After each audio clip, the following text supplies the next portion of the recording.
All right, let's just jump right in. We're going to be breaking down a theological source that really gets into one of the biggest and honestly most mind-bending ideas in Christianity, the incarnation. I mean, have you ever really stopped to think about it? Why would an all-powerful God decide to become a vulnerable, fragile human? And that's the core of it, isn't it? It's this huge paradox that sits right at the center of the faith. The text we're digging into today says, hey, this wasn't just some philosophical puzzle. No, this was a cosmic-level problem, a dilemma so big that the solution had to literally change the fabric of reality. Okay, so to really get why the solution had to be so extreme, we first have to understand the problem. And to do that, we got to rewind way back to the very beginning. And according to this source, it all kicks off with the first human, Adam, and one massive failure. So Adam's mistake wasn't just a personal oops. It had these huge ripple effects, plunging all of humanity into what this text calls a body of death. Now, this isn't just about physically dying. Think of it more like our default settings got corrupted. It's a state of being where we're constantly in this internal conflict, making it basically impossible to perfectly follow God's law on our own. And this is where the source sets up this incredible contrast that really frames the whole story. On one side, you've got the first Adam. What does he do? He points the finger, blames his bride, and dies for his own mistake. Then you get the last Adam, Jesus, who comes and does the exact opposite. He dies for his bride's sin and offers his own life. It is a total and complete reversal.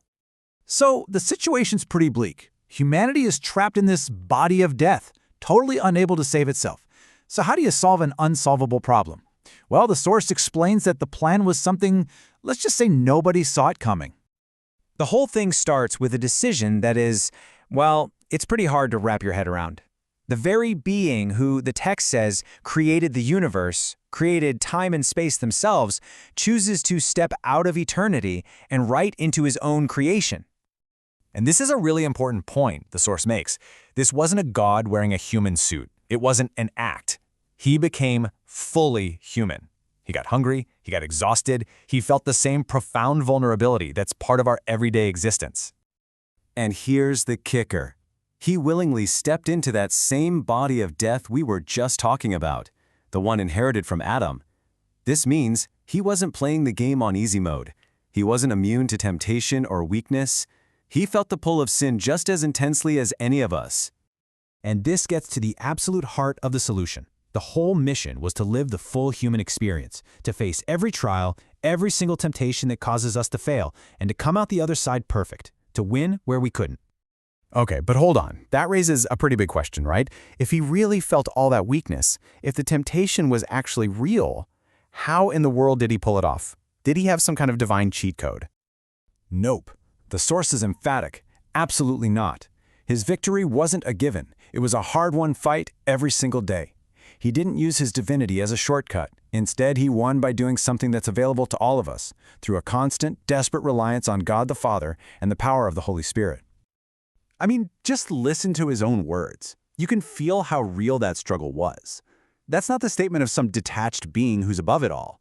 That is raw human anguish, showing just how intense the battle truly was.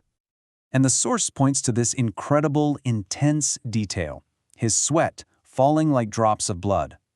The argument here is that this wasn't just about fear of the physical pain of the cross. It was the spiritual agony of a perfect son facing separation from a perfect father for the first time ever. The weight of all human failure was on him in that moment. So everything has been building to this moment. We've seen the problem, we've seen the brutal test, and now we get to the cross. And you might see it as the ultimate defeat, but the source we're looking at presents it as the ultimate moment of victory. So what was the victory? It's this. By living a perfectly obedient life in a fallen human body and then dying in submission to God, Jesus proved something to the entire universe. He showed that God's law wasn't unfair or impossible. It could be done. You can almost picture it like a cosmic courtroom. The prosecutor, Satan, has one main argument against humanity. Look at them. They're flawed, they can't follow your rules, they have to be condemned. But Jesus' perfect life and his sacrifice, that's Exhibit A. It completely dismantles the entire prosecution's case. There's just nothing left to say. The source uses this brilliant analogy from the story of King Solomon and the two mothers arguing over a baby. Satan is like the false mother, shouting, "Just divide the child, let the law destroy it." He demands a justice that leads to destruction. But Jesus is like the true mother, crying out, "No, don't kill the child. Give it away. I will take the loss, as long as the child lives." It's self-sacrifice versus destruction. Okay, so a perfect life has been lived, the accuser has been silenced, a sacrifice has been made. But what does that victory actually mean for the rest of us, who are still here living in this body of death? So what? It means everything changes. The old system, the one based on us trying and failing to be perfect, that's over. A new covenant, a totally new agreement is put on the table, and it's founded not on our performance, but on Jesus' perfect performance for us.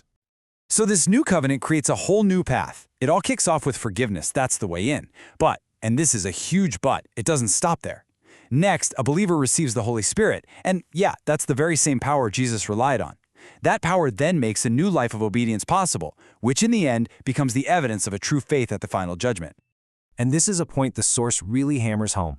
Forgiveness is not the finish line, it is the starting block. Salvation is a whole process. And according to this text, if faith is genuine, it's going to show up in your life. Your actions become the proof of what's happened on the inside.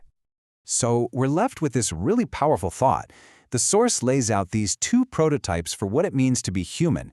The first Adam, which leads to failure and death, and the last Adam, who offers forgiveness and a brand new way to live. And the question it really leaves us with is, which path is going to define our future?